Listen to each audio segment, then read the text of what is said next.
नमस्कार, मी नितीन. आपण पाहत आहात वायझर इंडिया टीव्ही आणि आता पाहूया आजची महत्त्वाची बातमी, ज्याची आपण आतुरतेने वाट पाहतो आहोत. अगदी गेल्या आठवडाभर सगळीकडे जी चर्चा आहे तो म्हणजे पक्षप्रवेश. यानंतर दिमागदार असा पक्षप्रवेश आमचे सगळ्यांचे लाडके नेते, कराडचे युवा नेते माननीय श्रीमान ॲडव्होकेट उदयसिंहजी पाटील दादा यांचा जाहीर पक्षप्रवेश माननीय नामदार अजितदादा पवार साहेब यांच्या प्रमुख उपस्थितीत या ठिकाणी जाहीर प्रवेश होतोय. सन्माननीय दादांचा पक्षप्रवेश या ठिकाणी होतोय. उदय दादा तुम आगे बढ़ो, उदय दादा तुम आगे बढ़ो. माती ना धर्म कोण ना ठाऊक जाती,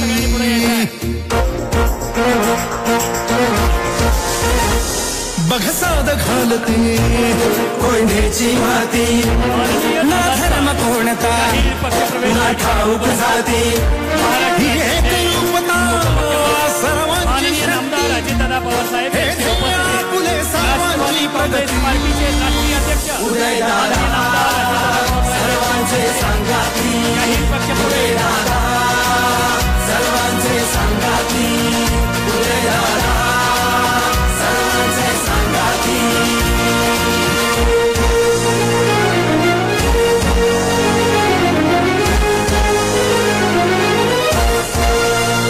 दर्या खोऱ्यात वाडी वस्तीला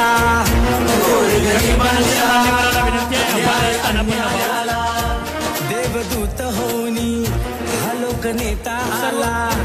यानंतर सन्माननीय दादासाहेब ज्योतिराव गोडसे यांना यांचा या ठिकाणी प्रवेश होतोय. त्यांचा राजकीय प्रवास 1957 मध्ये ते वडूज ग्रामपंचायतीचे या ठिकाणी प्रथम सरपंच झाले. 1959 पासून सातारा जिल्हा मध्य बँकेमध्ये सलग 50 वर्षे संचालक आणि त्यातली 16 वर्ष उपाध्यक्ष म्हणून त्यांनी काम पाहिलं.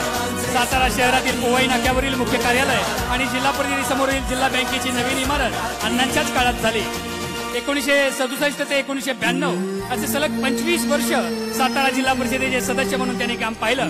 त्यातली 2.5 वर्ष जिल्हा परिषदेचे उपाध्यक्ष म्हणून त्यांनी काम पाहिलं. यानंतर सन्माननीय रामचंद्र पांडुरंग लावण साहेब उर्फ दादा यांचा या ठिकाणी जाहीर प्रवेश होतोय. यांचा या ठिकाणी खतगुण ग्राम सन्माननीय वसंतरावजी जगदाळे साहेब यांचा या ठिकाणी जाहीर प्रवेश होतोय. यानंतर सन्माननीय श्री अप्पासाहेब गरुड व्हाईस चेअरमन रयत सहकारी साखर कारखाना, सन्माननीय श्री किसनरावजी जाधव माजी सभापती पंचायत समिती कराड, सन्माननीय श्री हनुमंतरावजी चव्हाण अप्पा माजी चेअरमन कराड खरेदी विक्री संघ, श्री रंगनाथजी थोरात माजी चेअरमन कराड विक्री संघ.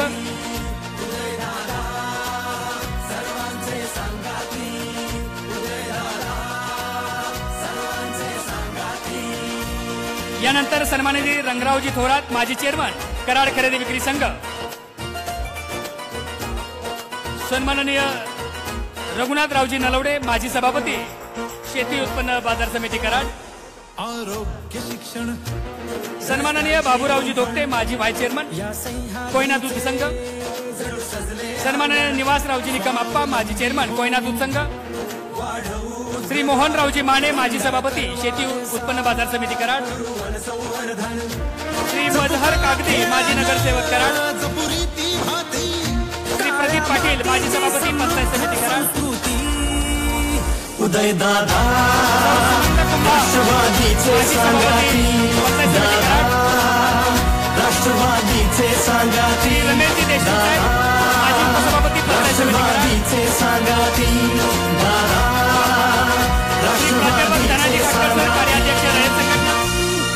आपल्या सर्वांच्या साक्षीनं आणि आपल्या सर्वांच्या उपस्थितीत भव्य आणि दिव्य असा पक्षप्रवेश सोहळा संपन्न झालाय.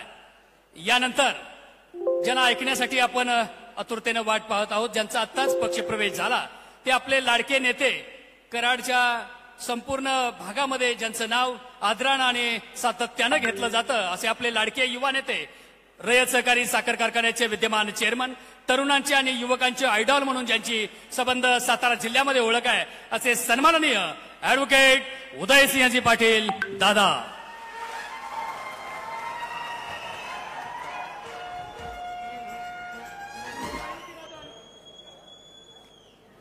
भक्तीच्या ऐलतीराचं नेतृत्व आणि शक्तीच्या पैलतीराचं नेतृत्व म्हणजे उदयसिंह पाटील दादा.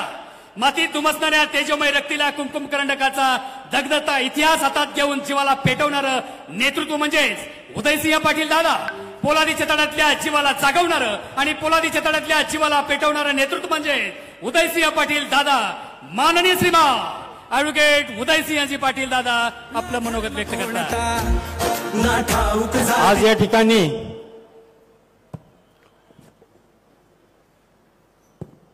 दादांच्या उपस्थितीमध्ये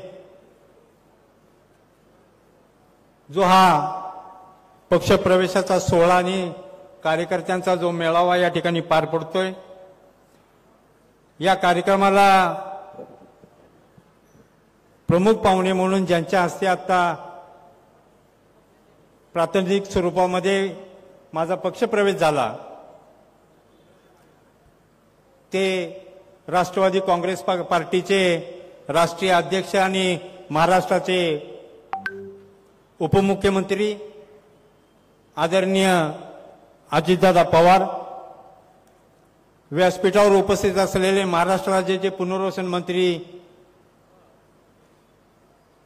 सन्मान्य मकरंदाबा पाटील, व्यासपीठावर उपस्थित असलेले सातारा जिल्हा मध्यवर्तीचे सन्मान्य चेअरमन आणि राज्यसभेचे खासदार आदरणीय नितीन काका, व्यासपीठावर उपस्थित असलेले फलटणचे आमदार सन्मान्य सचिन पाटील साहेब, व्यासपीठावरील उपस्थित सातारा जिल्हा काँग्रेस कमिटीचे राष्ट्रवादी काँग्रेसचे सन्माननीय अध्यक्ष बाळासाहेब सोळसकर, आमचे मित्र विजयसिंह यादव, व्यासपीठावर अनेक जणांची नावं घेण्यासाठी कार्याध्यक्ष देसाई साहेब, व्यासपीठावर नावं घेण्यासारखे अनेक जण या ठिकाणी उपस्थित आहेत.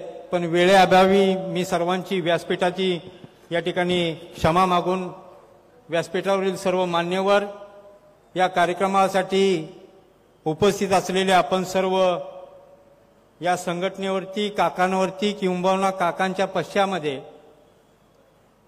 या संघटनेवरती प्रेम करणारे सर्व कार्यकर्ते, तरुण मित्र, बंधू आणि भगिनींनो, प्रिंट मीडिया, इलेक्ट्रॉनिक मीडिया सर्व या ठिकाणी उपस्थित बंधूंचं या ठिकाणी मी स्वागत करतो. मित्रो, हा पक्षप्रवेशाचा सोहळा या ठिकाणी आता पार पडतोय, पण हा निर्णय घेणं हे एवढं सोपं नव्हतं. कारण ज्या पद्धतीनं या ठिकाणी गेली 60-65 वर्ष ज्या पुरोगामी विचारसरणीचा सातत्यानं आपण या ठिकाणी पुरस्कार करत आलो, ती विचारसरणी अबाधित ठेवत काकांचे विचार, कार्यकर्त्यांची तळमळ आणि समाजामध्ये असणारी या संघटनेची प्रतिष्ठा ही अबाधित ठेवणं त्यावेळी माझ्यावरती ती जबाबदारी होती, एक कार्यकर्ता म्हणून किंवा पदाधिकारी म्हणून. त्यामुळे हा निर्णय घेणं एवढं सोपं नव्हतं.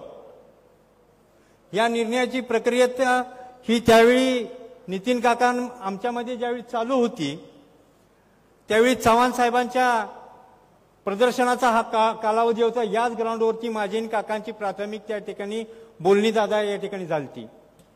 ते म्हणले आता परिस्थिती बदलतीये, बदलत्या परिस्थितीमध्ये तुम्हाला सुद्धा आता निर्णय घेऊन समाजाला पुढे घेऊन जाणं हे तुमचं काम आहे. ही जबाबदारी, तुमची नैतिक जबाबदारी ही तुमची आहे. कारण ही संघटना टिकवणं, कारण ज्या माणसांनी ही संघटना वाडीतोडीमध्ये फिरून बांधली, त्यांचे कष्ट हे वाया न जाऊन देण्यासाठी तुम्हाला ते काम करावं लागणार आहे. त्यासाठी काही तुम्हाला निर्णय घेणं अत्यंत गरजेचं आहे. अनेक जणांशी ज्यामध्ये चर्चा झाली, कार्यकर्त्यांबरोबर कार्यकर्त्यांचा दबाव होता की आपल्याला या ठिकाणी जर का विकास कामं करायची असतील आणि संघटनेतल्या कार्यकर्त्याला जर का गावापर्यंत आपल्याला संरक्षण प्राप्त करून द्यायचं असेल तर आपल्याला सक्षम नेतृत्वाबरोबर काम करणं, त्यांच्या पार्टीमध्ये काम करणं ही काळाची गरज आहे आणि ती जबाबदारी तुमची आहे. तुम्ही त्याचा शोध घेणं गरजेचं आहे. यामध्ये बऱ्याच कालावधी ओलांडला. 3 मार्चला ज्यावेळी दादांची आमची बैठक झाली त्यावेळी या सर्व गोष्टींचा उहापोह झाला. उहापोह होत असताना मी दादांच्या समोर एवढीच भूमिका मांडली की दादा, मी तुम्हाला काही मागण्यापेक्षा माझी प्रामाणिक इच्छा आहे की काकांनी या 50-60 वर्ष त्यांच्या राजकीय कारकिर्दीमध्ये या कराड तालुक्यामध्ये जे काम उभं केलं, त्या कामाला तुम्हाला संरक्षण देणं, त्या संघटनेचं पालकत्व घेणं ही आमची नितांत गरज आहे. ही आग्रहाची मागणी तुमच्याकडे असणार आहे. कारण म्हणलं, काकांबरोबर तुम्हीही विधानसभेमध्ये काम केलंय, एमएससी बँकेमध्ये काम केलंय. काकांनी कोणत्या पद्धतीनं या जिल्ह्यामध्ये काम केलं हे 99ला तुम्ही पालकमंत्री असताना जिल्ह्यामध्ये तुम्ही पाहिलेलं आहे. आणि ती भूमिका आज काकांनी या संघटनेचं पालकत्व केलं. या प्रस्थापनाबरोबर संघर्ष करत असताना या सरंजामशाही प्रवृत्तींना सत्तेच्या बाहेर ठेवणं हे काकाने, चव्हाण साहेब असतील किंवा किसनवीर आबा असतील यांच्यापासून ही परंपरा त्यांनी स्वीकारली. आणि नंतर ही दोन महान व्यक्ती गेल्यानंतर मग काका असतील, तात्या असतील यांनी एकत्रितरित्या जिल्ह्यामध्ये काम चालू केलं आणि या जिल्ह्याची ही घडी आबाधित ठेवण्याचं काम करत या समाजाला त्या ठिकाणी न्याय, प्रतिष्ठा आणि प्राप्त करून देण्याचं काम ह्या दोन्ही नेत्यांनी त्या काळामध्ये केलं. आज दुर्दैवाने दोन्ही नेते हयात नाहीयेत, पण जे ऋणानुबंध तयार झाले, तात्यांच्या घराचे आणि काकांच्या घरांचे जे ऋणानुबंध तयार झाले ते आज तारखेअखेर जरी आमचे प्रवाह वेगवेगळे होते राजकीय दृष्ट्या, तरी सुद्धा आम्ही वैचारिक दृष्ट्या त्यावेळी सुद्धा एकत्रच होतो.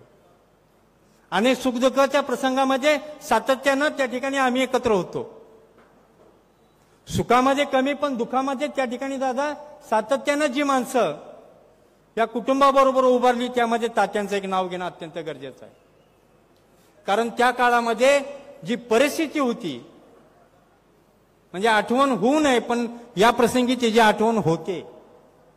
एक मनामध्ये गलबलून येतं की तो काळ, की ज्या काळामध्ये संघटनाही अडचणीत होती आणि संघटनेचे प्रमुख नेते कौटुंबिकदृष्ट्या अडचणीत आणण्याचं काम या सरंजामशाही प्रवृत्तीच्या लोकांनी केलं.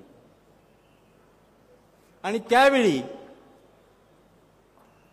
तात्या सातत्यानं काकांच्या समोर, काकांबरोबर सातत्यानं खंबीरपणे उभारले ते, ही आवर्जून या ठिकाणी सांगणं काळाची गरज. कारण त्यावेळी मोजकी लोक, फार मोजकी लोक यावेळी त्या प्रसंगामध्ये बरोबर होती. कारण त्यावेळी जी परिस्थिती होती ती फार विषम होती. पण संघटनेच्या ताकदीवरती त्या सर्व प्रसंगाला आम्ही सामोरं गेलो आणि त्यातून आपण आपली व्यवस्थित या ठिकाणी आपण त्यातून बाहेर पडलो आणि पुन्हा एकदा या कराड तालुक्यामध्ये, जिल्ह्यामध्ये संघटनेच्या माध्यमातून आपण काम चालू केलं. तात्या काकांनी 35 वर्ष या मतदारसंघामध्ये काम करताना या मतदारसंघाची ओळख काकांनी बनवून दिली. पूर्वी या मतदारसंघामध्ये प्यायच्या पाण्याची अडचण होती. या ठिकाणी भाषणामध्ये अनेक वेळा काकांचा उल्लेख असायचा की प्रत्येक गावामध्ये प्यायच्या पाण्याचं एवढं दुर्भिक्ष होतं की उन्हाळ्यामध्ये त्या ठिकाणी नारूसारखे आजार व्हायचे. माणसं पाणी प्यायला मागत नव्हती. पाहुणा आला तर पाणी कसं द्यायचं म्हणून गरम चहा दिला जायचा, कारण नारू झाला तर पाहुण्याची अडचण होईल. ती परिस्थिती काकांनी त्यांच्या कालावधीमध्ये, 35 वर्षाच्या कालावधीमध्ये फिरून संघटना बांधत ही विकास कामं करत गेले. जी गावं नकाशावर नसती ती गावं रस्त्यानं जोडून नकाशावर आणली. ज्या गावांना लाईट नव्हती त्या गावांना लाईट, रस्ते, पाणी, शाळा, आरोग्याच्या सुविधा, शेतीला पाणी, या सर्व सुविधा काकांनी त्या काळामध्ये फिरून संघटना बांधत ही पूर्ण करत नेली. आज जी परिस्थिती आपण पाहतोय ना, आज तुम्ही असाल किंवा मी असेल, आज कुठल्याही गावामध्ये जायला अडचण नाहीये. कोणत्याही वस्तीवरती जायला आपण गेलो तरी त्या ठिकाणी स्वच्छ पिण्याचं पाणी मिळतंय. आरोग्याची सुविधा शासनाच्या माध्यमातून काकांनी उभी करून दिली. प्रत्येक जिल्हा परिषद गटामध्ये पीएचसी सेंटर आहे आणि विशेषतः काका डोंगरी म्हणून दादा उंडाळे जिल्हा परिषद मध्ये एक आरएच आणि त्यावेळी एक पीएचसी होती. पण ज्यावेळी मला लोकप्रतिनिधी म्हणून जिल्हा परिषदचा सदस्य म्हणून ज्यावेळी लोकांनी निवडून दिलं त्यावेळी तिथं आणखीन 2 PSC सेंटर आम्ही उभी करू शकलो. ही अचिव्हमेंट संघटनेच्या माध्यमातून आपल्याला झालेली आहे. पण 14 नंतर या संघटनेची जी ताकद होती विकास काम करण्यासाठी ती ताकद आपल्यातून कमी झाली. त्यामुळे आपली अडचण काही ठिकाणी होऊ लागली. कारण काका 14ला अपक्ष म्हणून राहिले, 19ला सुद्धा आपण अपक्ष म्हणून या ठिकाणी काम करू लागलो. मधल्या काही कालावधीमध्ये आपण या ठिकाणी सत्तेबरोबर काम करण्याचा प्रयत्न केला, पण त्यावेळी सुद्धा आपण विरोधी पक्षामध्येच होतो. पण आज जी परिस्थिती आपण बघतोय ती बदलण्यासाठी आज आपल्याला हा निर्णय, ही काळाची गरज बनली, ही तुमची आमची नैतिकता बनली. दादा आज 14 वर्ष या ठिकाणी संघटनेतला कार्यकर्ता हा भरडला गेलाय. त्याला गुलाम करण्यासाठी, मानसिक, सामाजिक आणि आर्थिक गुलाम करण्यासाठी अनेक जण प्रयत्न करतायत. आता मगाशी ज्या संस्थेच्या पदाधिकाऱ्यांनी प्रवेश केला, या सर्व संस्था काकांच्या पश्चात सुद्धा या सर्व सामान्य कार्यकर्त्यांच्या ताकदीवरती आज या कराड तालुक्यामध्ये आम्ही टिकवून धरलेले आहेत. ही खरं या कार्यकर्त्यांची शाबासकी देण्यासारखी गोष्ट आहे. कारण मी फार त्यावेळी नौका होतो. ठीक आहे, 96 पासून मी या प्रक्रियेमध्ये काम करत होतो, पण सहकारी संस्थांमध्ये जनरल निवडणुका किंवा जनरल राजकारणामध्ये मी कधीही सहभागी नव्हतो. मी पहिल्यांदा जिल्हा परिषद सदस्य झालो ते 17 साली झालो आणि त्यानंतर खरी राजकीय कारकीर्द त्यापासून माझी सुरू झाली. राजकीय निर्णय त्या कालावधीमध्ये होऊ लागले, पण 2-3 वर्षामध्येच काका आपल्यातून निघून गेले. पण तरी सुद्धा तुम्ही आम्ही या सर्व संघर्षामध्ये एकत्रित राहूत.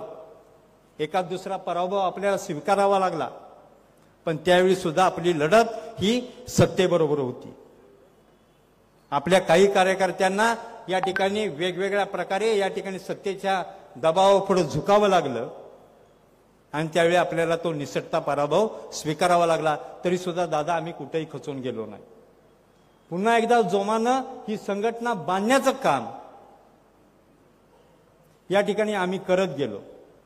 संस्था आजही अडचणीतली आमची सगळ्यात मोठी खंत आम्हाला होती की आम्ही रयत कारखान्याची आमची मोठी खंत होती की कारखाना अडचणीत होता. आर्थिकदृष्ट्या फार मोठा त्याच्यावरती बोजा निर्माण झाला.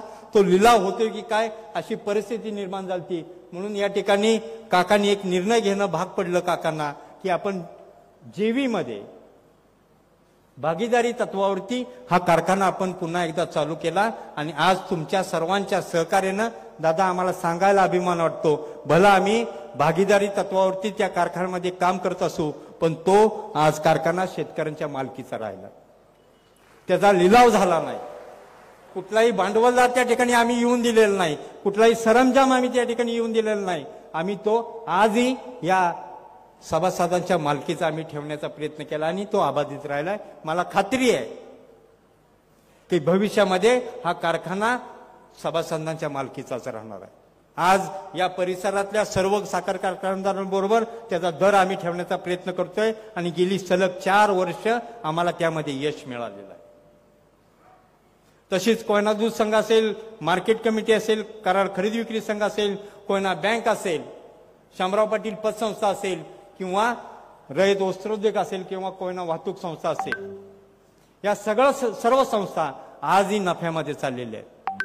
पण भविष्यामध्ये दादा आम्हाला रयत बायोशुगर सारखा एक संस्था त्या काळामध्ये आम्ही उभारणी जी केली तिचं भागभांडवल आम्ही गोळा केलंय. पण शासनाची धोरणं बदलल्यामुळं आम्हाला तो प्लांट काही चालू करता आला नाही. पण भविष्यामध्ये त्या संस्थेच्या बॉयलर्समध्ये चेंज करून आपल्याला नवीन काही उभं करता येणं शक्य आहे का, याच्यासाठी तुमच्याकडनं मार्गदर्शन होणं ही आम्हाला अत्यंत गरजेची गोष्ट आहे.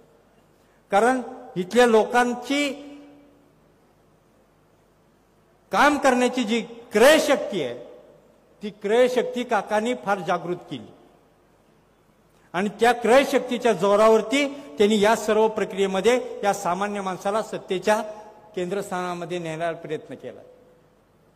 दादा आज आमच्या अनेक या ठिकाणी काकाने या देशातला पहिला नदीजोड प्रकल्प केला. वारणेचं पाणी वाकुर्डे योजनेच्या माध्यमातून वाकुर्डे गावातून पाझर तलावातून बोगदा काढला आणि त्या बोगद्यातून हे पाणी दक्षिण मान खोऱ्यामध्ये आणलं. आज त्या योजनेचं नवीन सर्वे चाललाय. या ठिकाणी बंदिस्त पाईपलाईनच्या माध्यमातून जी वंचित गावं राहिली आहेत त्या गावांना या ठिकाणी पाणी देण्याचा प्रस्ताव शासनानं सर्वे चालू केलेला आहे. त्या सर्वे पूर्ण झाल्यानंतर दादा तुमची गरज आम्हाला त्या ठिकाणी लागणार आहे, कारण त्या योजनेला जो निधी मिळणार आहे तो तुमच्याच माध्यमातून तो निधी आम्हाला मिळणार आहे. ही आमची प्राथमिक गरज आहे. आणि वाकुर्डे योजना ही काकानी जी 2200 हेक्टरचं जे पाणी आहे हे पाणी त्या काळामध्ये काकानी अत्यंत कौशल्यानं या ठिकाणी मिळवून आणलेलं आहे. पण आज या ठिकाणी त्याची जी 4-5 आवर्तन आहेत ही आवर्तनं अनियमित आहे. ही जर का आवर्तनं नियमित या ठिकाणी या विभागामध्ये येत गेली तर निश्चितपणानं तिथल्या शेतकऱ्यांना फार मोठा फायदा होणार आहे. ही योजना आम्ही त्या काळामध्ये 81-19च्या कॅटेगरीमध्ये घालून घेतली आहे, पण आवर्तनामध्ये थोडाफार बदल करून या ठिकाणी आम्हाला ते पाणी नियमित मिळणं ही आमची प्रमुख मागणी असणार आहे.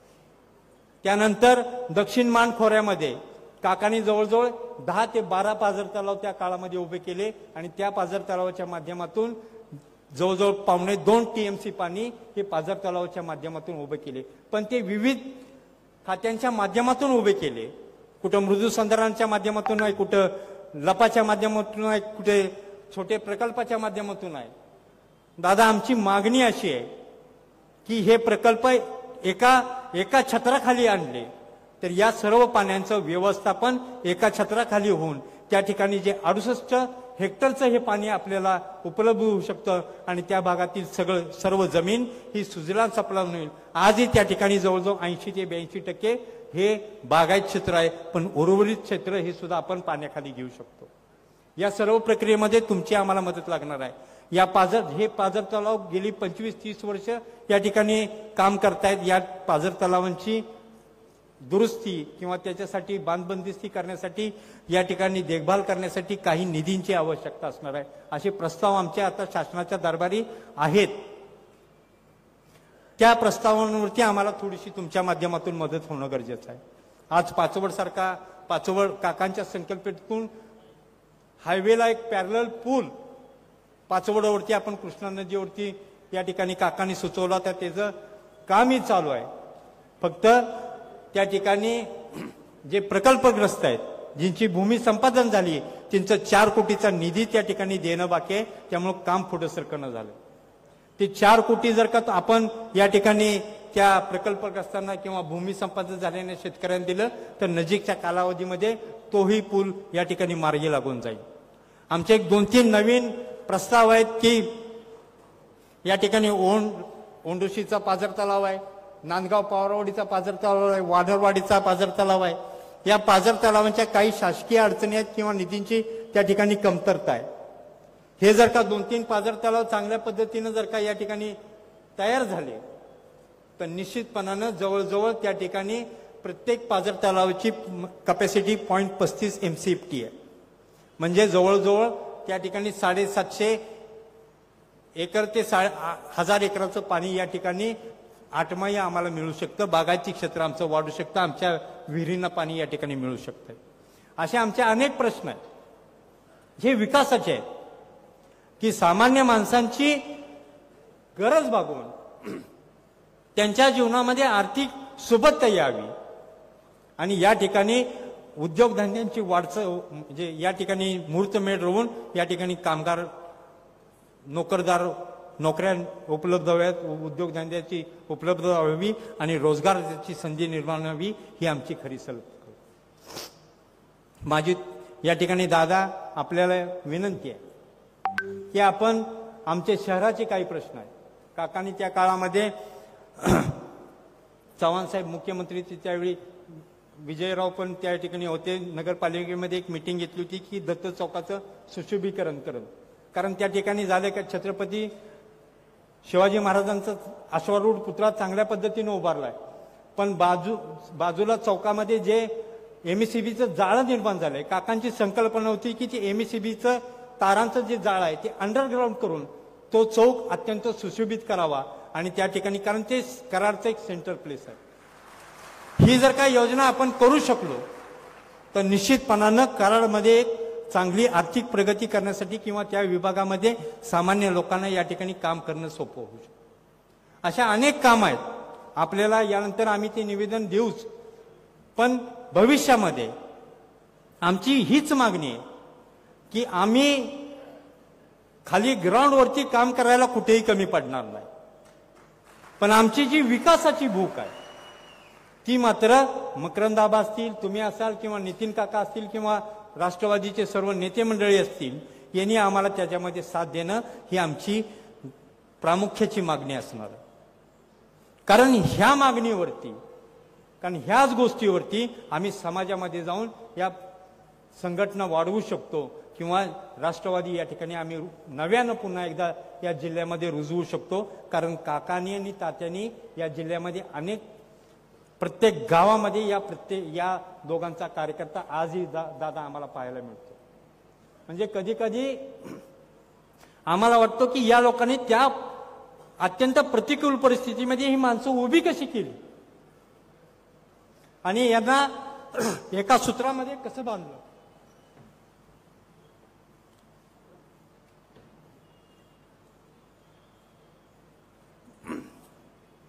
त्या काळामध्ये आजच्या ज्या सुविधा आहेत, मोबाईल नव्हता, टेलिफोन नव्हते, पत्रव्यवहारावर चालायचं, निरोपावर चालायचं. आज निरोप पाठवला तर आज माणमधला माणूस सातारमध्ये यायला एक दिवस लागायचा, कारण त्यानं गावातनं चालत रस्त्यावर यायचं, रस्त्यावरनं गाडी पकडून तो टप्पा दर टप्पा करत या ठिकाणी सातारमध्ये पोहोचायचा. आणि अशा कालखंडामध्ये या दोघांनी या जिल्ह्यामध्ये ही संघटना उभी केली प्रत्येकानं, ही पुरोगामी विचारसरणीवर. या ठिकाणी बाकीचा कोणताही भेदभाव त्यांनी ठेवला नाही. फक्त विकासाची कामं आणि सामान्य माणसाला ताकद देऊन त्याला सत्तेच्या केंद्रस्थानी नेणं ही दोघांचीही त्या ठिकाणची त्यावेळची ही संकल्पना होती आणि चव्हाण साहेबापासून आजपर्यंत त्यांनी जपली. त्यामध्ये आबांनी त्यामध्ये फार मोठी साथ त्यामध्ये केलेली होती आणि ती संघटना वाढत गेली. कारण दादा, सगळ्यात मोठा प्रश्न आमचा हाच होता की ज्या पद्धतीनं या संघटनेतला कार्यकर्ता काकांनी घडवला, आज ती जबाबदारी माझ्यावरती आहे.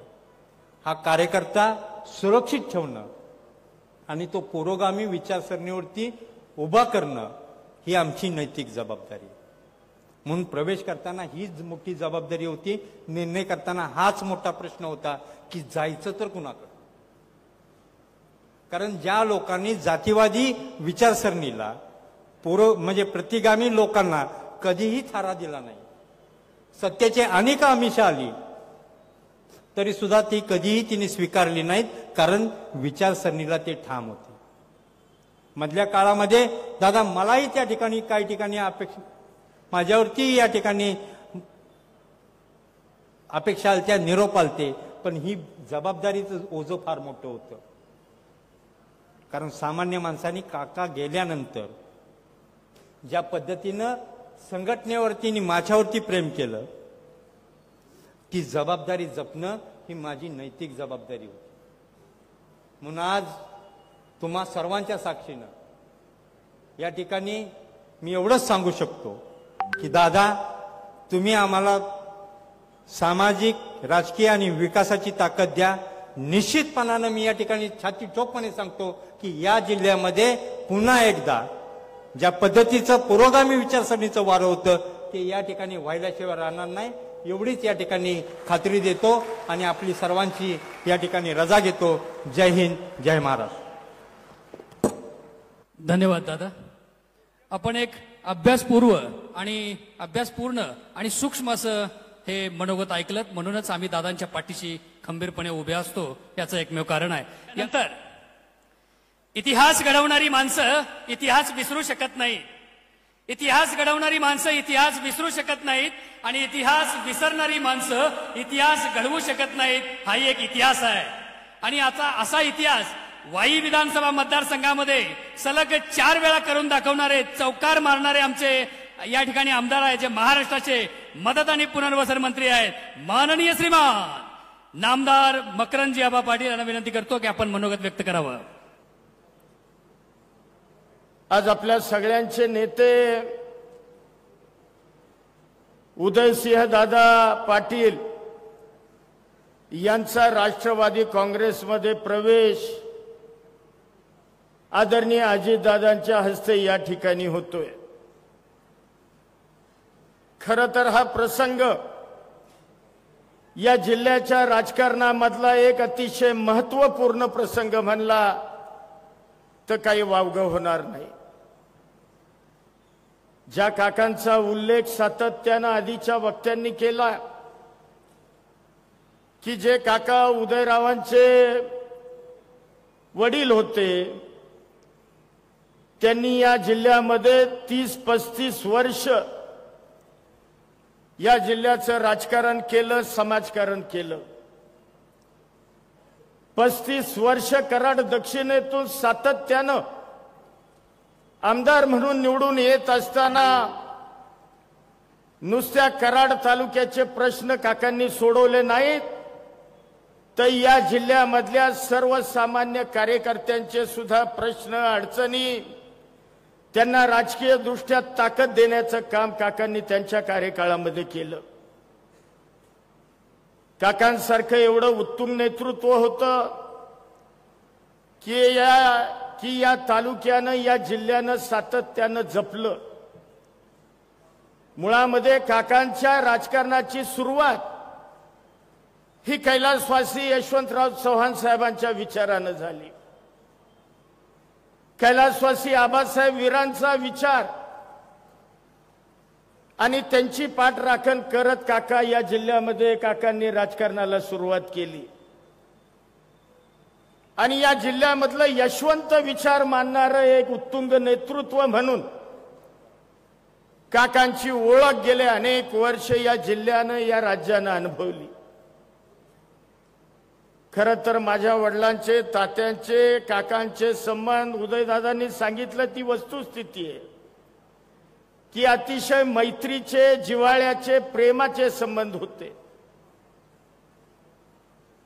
दोघं जिल्हा बँक असतील, जिल्ह्यातल्या ज्या काही संस्था असतील, या जिल्ह्याच्या निवडणुका संस्थांच्या मग बिनविरोध करायच्या असतील किंवा निवडणुका लढवायच्या असतील, एकत्रितपणानं त्यांनी या जिल्ह्यामध्ये अनेक वर्ष काम केलं.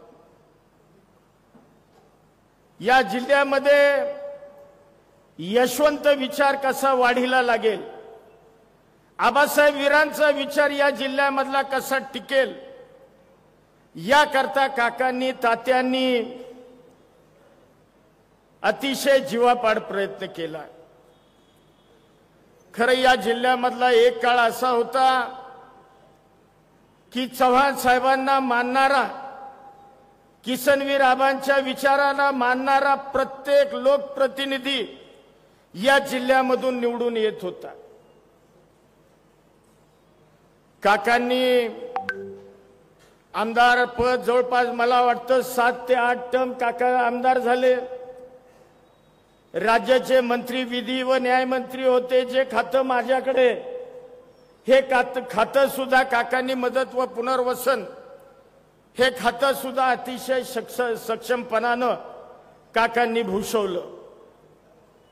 आणि खरं तर काकांची काम करण्याची पद्धत ही एखाद्या कार्यकर्त्यासारखी होती. ते कधी नेता म्हणून वागले नाहीत. कुठल्या गावामध्ये गेलं तर घोंगडी बैठक असायची. रोज 1 किंवा 2 गावांना हमखास काका भेट द्यायचे, घोंगडी बैठक करायचे, कार्यकर्त्यांशी हितगुज करायचे, तिथले प्रश्न समजून घ्यायचे, संघटना या गावामधली कशी वाढली पाहिजे याकरता काका प्रयत्न करायचे. आणि संध्याकाळी त्याच कार्यकर्ता, मग तो फाटका असू दे, तुटका असू दे, त्या कार्यकर्त्याच्याच घरी जेवणार आणि काका मग रात्री घरी यायचे. अशा पद्धतीनं काकांनी या कराड तालुक्यामध्ये संघटना बांधण्याचं काम केलं.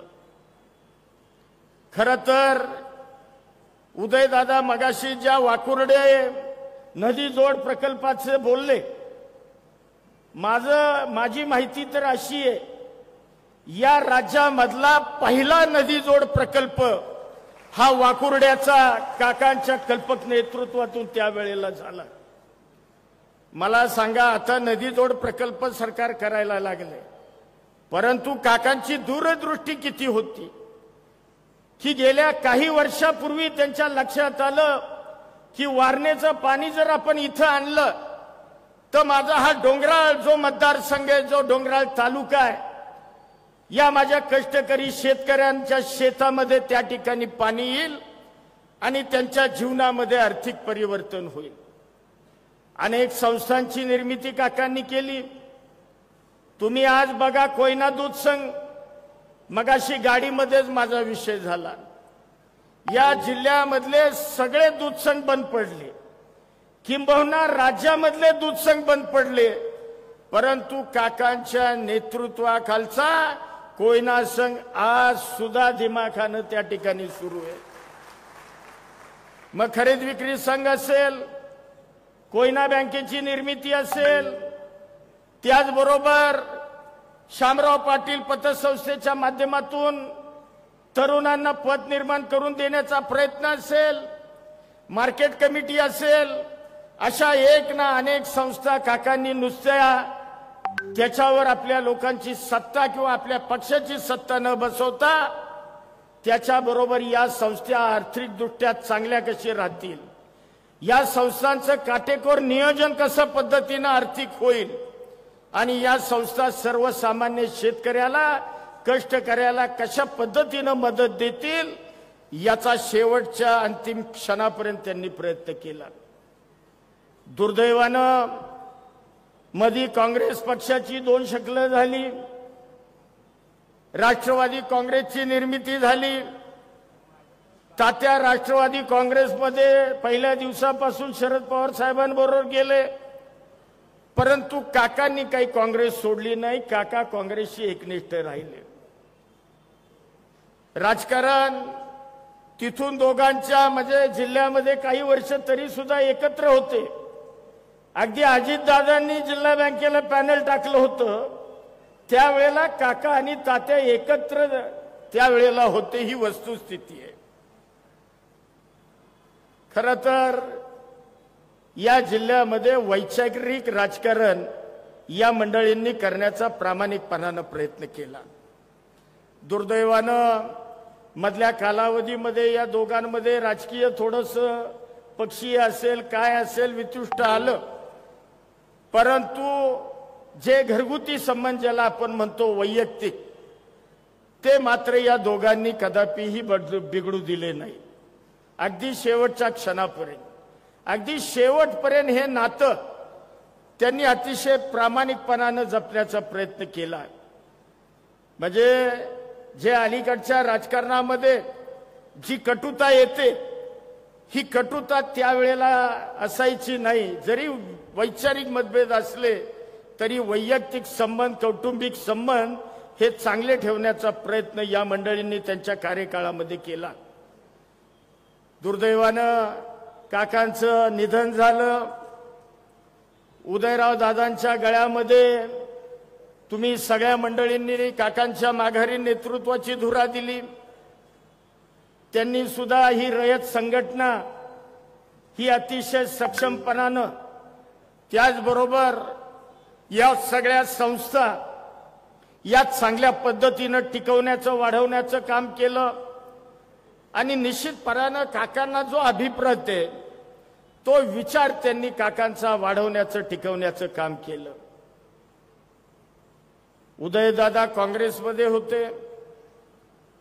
काँग्रेसमध्ये त्यांना काय मिळालं काय नाही मिळालं मी तिकडे जात नाही, परंतु आज मी त्यांना निश्चितपणानं त्यांचा एक सहकारी म्हणून सांगेन, कारण त्यांचे आमचे संबंध काही राजकीय नाहीत, एक घरगुती घरोब्याचे संबंध आहेत. या भावनेतून मी त्यांना सांगेन की आज तुम्ही जो अजितदादांच्या नेतृत्वाखाली राष्ट्रवादी काँग्रेसमध्ये प्रवेश केलाय, तुम्हाला आयुष्यामध्ये पश्चातापाची वेळ येणार नाही, याची मी 100% खात्री आपल्याला देतो. अजितदादांसारखं उत्तुंग नेतृत्व की उद्याची महाराष्ट्राची 20-25 वर्ष जे महाराष्ट्राचं नेतृत्व करणार आहेत.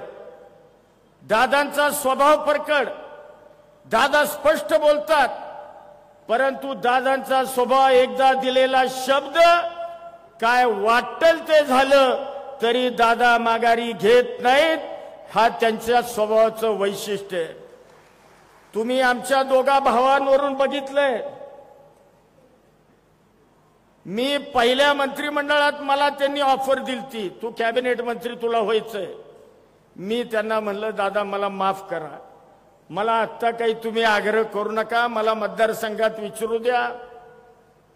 त्यांनी माझी विनंती मान्य केली, परंतु मी नंतर त्यांच्या सोबतच गेलो. परंतु तुम्ही बघितलंय मंत्रिमंडळाचा विस्तार झाला आणि दादांनी मला पुन्हा एकदा कॅबिनेट मंत्री त्या ठिकाणी देऊन माझा नव्हे तर या जिल्ह्याचा, वाई, महाबळेश्वर, खंडाळा या तिन्ही तालुक्यातील सर्वसामान्य लोकांचा सन्मान करण्याचा प्रयत्न केला. नितीनला खासदार केला, वाईत लोकसभेच्या प्रचाराला आले. तुम्हाला खोटं वाटेल, आम्ही म्हणजे त्यांना विचारत, ते माझ्यानंतर त्यांचं भाषण आहे. मी मंत्रीपद मागितलं नव्हतं, आम्ही खासदारकी मागितली नव्हती की बाबा आम्हाला हे द्या, म्हणजे असं बिलकुल नाही. काय त्यांच्या मनामध्ये वाईच्या सभेमध्ये आलं आणि त्यांनी जाहीर करून टाकलं की नितीनला मी येणाऱ्या राज्यसभेची जी उमेदवारी आहे ती नितीनला मी देतो, नितीनला खासदार करतो. आपण बघितलं जिल्ह्यामध्ये जे कधी घडलं नाही ते एका कुटुंबामध्ये मंत्रीपद आणि एका कुटुंबामध्ये खासदारकी, हे फक्त अजित पवारच करू शकतात, एवढं लक्षात ठेवा. आता दादा तुम्ही विश्वासानं आलाय, तुम्ही निश्चिंत राहा. जिल्ह्यामध्ये आम्ही आहोतच, परंतु आपलं नेतृत्वच एवढं खंबीर आहे, त्यामुळे निश्चितपणानं तुम्ही जो आज निर्णय घेतलाय हा तुमच्या उद्याच्या राजकीय चांगल्या भविष्याची नांदी आहे, असं मी नम्रपणानं या ठिकाणी सांगेन. यापेक्षा काही अधिकचा वेळ घेत नाही. या पक्षामध्ये तुमचं अतिशय मनापासून आम्ही सगळेजण, अगदी कराड तालुक्यातली मंडळी जी पूर्वीची राष्ट्रवादीची आहेत, तुम्ही आणि तुमच्या सगळ्या सहकाऱ्यांचं या जिल्ह्याच्या राष्ट्रवादी काँग्रेसच्या वतीनं मी मनपूर्वक या ठिकाणी स्वागत करतो. आणि तुम्ही जो हा निर्णय घेतला त्याबद्दल आपल्याला मनापासून धन्यवाद देतो आणि माझे 2 शब्द थांबवतो. जय हिंद, जय महाराष्ट्र. धन्यवाद आबा. यानंतर ज्याची आपण आतुरतेने वाट पाहत आहोत, ज्यांचं भाषण ऐकण्यासाठी आपण आतुर झाला आहात, चैतन्याने सळसळणारी मशाल आता पेटली आहे. कराड आणि सातारची जनता खडबडून जागी झाली आहे. डोळ्यांमधून कोसळण्याची आसवांना आज मुभा आहे. डोळ्यांमधून कोसळण्याची आसवांना आज मुभा आहे. दादा आपल्यासाठी कराड आणि सातारा जिल्हा आपल्या पाठीशी खंबीरपणे उभा आहे. आपल्या पाठीशी खंबीरपणे उभा आहे. माननीय नामदार अजितदादा पवार साहेब आपलं मनोगत व्यक्त करतील. आजच्या पक्षप्रवेशाच्या कार्यक्रमाच्या निमित्तानं मंत्रिमंडळातील उपस्थित असणारे माझे सहकारी मकरंदाबा पाटील, खासदार नितीन काका पाटील, आमदार सचिन पाटील,